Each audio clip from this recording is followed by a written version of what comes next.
Greetings. This is the final part on the series that we have been talking about as information for accelerated program students at the David B. O'Malley College of Business. So far we've discussed about how to apply, what to do after acceptance, how to enroll for classes, what are the grade requirements in the graduate classes in the undergrad program, what to do to enroll for graduate classes at the time of graduation from undergrad degree. And in this step 4, we'll be talking about some very important points to note and some special situations which students can face. So without any further ado, let's talk about these important points. Now, what we need to keep in mind is not all courses at the David B. O'Malley College of Business are offered every semester, and classes tend to get full fast. So in order to avoid this rush of not getting a seat in a class, it is always advisable to apply early.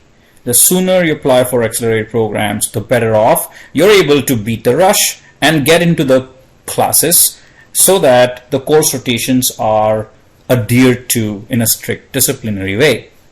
That's the most important thing to keep in mind. The second important thing to keep in mind is when the form is submitted. So remember this online form here, or in paper form or online form here for 500 course. When this form is submitted, the student does not have to do anything else physically to enroll into classes. Records and Registration Department staff will enroll the student into the class. So again, there is nothing else required from the student. Once this petition has been approved, the student will be automatically enrolled into the class or be put on a waiting list if the class is full. These are the three things that must be kept in mind. Now, some other important things to note for students in accelerated programs at the time of graduation are there are some special topics classes called independent studies that are offered by certain professors.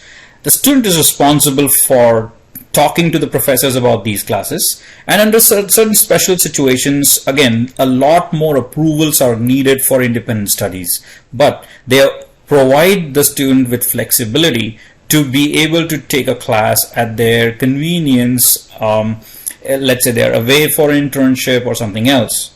So independent studies fulfill that responsibility. To set up an independent study, many more steps are required than just a simple filling up of the form. Filling up of the form is just one part of that. The undergrad program coordinator is involved, the grad program coordinator is involved, the department chairs of the concerned faculty member are involved. So the step 1 is student must approach a faculty in order to set up that independent study. The faculty must say yes. The mode of instruction, the topic of the class must all be discussed. The form that was just shown, the paper form, must be filled up with the title of the class and the description of the class. The master's program coordinator or the graduate program coordinator will determine which class this class independent study will substitute for in the program of study at the time of graduate program. And then this whole package then must be sent over to Records and Registration Department, which sets up the class, adds the instructor by credentialing them, and then puts the student as a student role. So you can see how complicated this whole process of independent study is. So the best way to do it is just follow the streamlined pathway in order to enroll for the bridge classes. The second complication that's possible is students are interested in an internship right after undergrad graduation. For example, if you're graduating in spring, you have this school internship, but you want to start your graduate program in fall. So what are the rules for internships regarding accelerated students? So we'll go to the policy. The university policy states the following.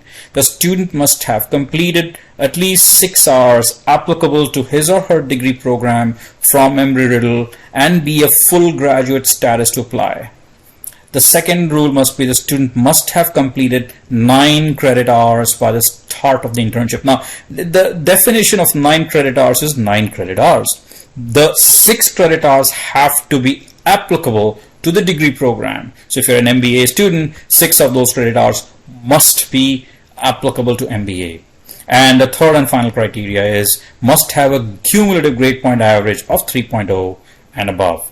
So these are the conditions under which an internship can be done right after undergraduate graduation. And so this concludes the fourth part of the whole series of advising for students in the accelerated programs at the David B. O'Malley College of Business. Thank you very much for listening.